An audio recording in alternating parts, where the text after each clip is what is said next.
We have a Seven of Swords in reverse. Ayan. So, meron ka bang sinungitan ngayong araw na ito? Okay. We have Ace of Pentacles in the reverse. So, mukhang hindi maganda ang iyong mood right now, no? O parang you feel parang hindi ka lucky, hindi ka masaya, hindi ka successful, feeling mo down ka, especially sa financial, mukhang pinoproblema mo ito, no? Now we have the Empress, possible na mabuntis ka kung ikaw ay babae, possible naman na kung ikaw ay lalaki makabuntis ka, no? Oo. We have Temperance, so soon na ito. Okay, soon na ito. In 2 to 3 months, pwede mo nang malaman iyan, no? We have a 7 of Cups here. So, wala kang choice, kundi, syempre, gampanan ito, no? Baka sabihin mo, ate dyan, grabing reading naman yan, biglaan naman yan, no? Nag-i-scroll lang ako, may chance pa. Okay?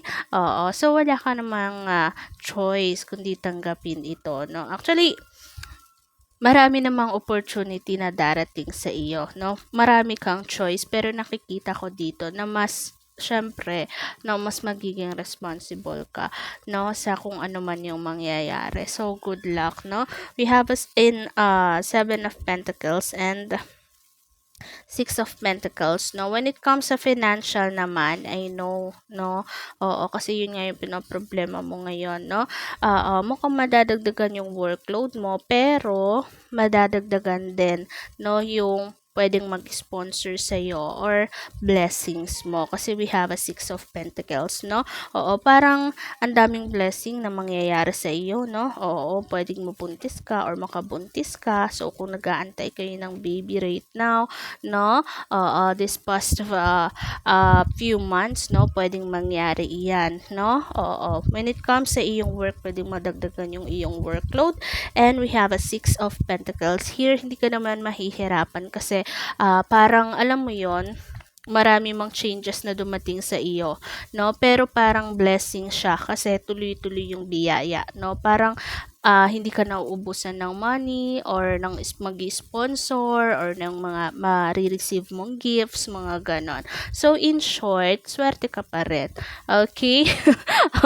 Swerte ka pa rin, no? Oo, kasi usually kapag ka mabubuntis, ayoko niyan ate dyan or makakabuntis, ayoko niyan ate dyan na other responsibility, hindi pa namin alam, no? And usually kasi kapag ganyan, mabigat na responsibilidad yan no? Parang marami nang mahihinto, something like that.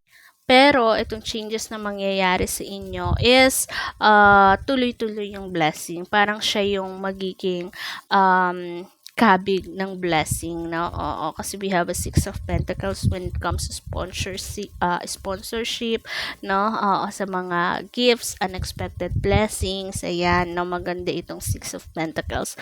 So, good luck, no? Oo, so kung gusto mong magpa-private reading kay Ate Ja, pumunta lamang sa ating Viber na 0976004637 and don't forget to follow, like, share, and subscribe. Yun lang, bye!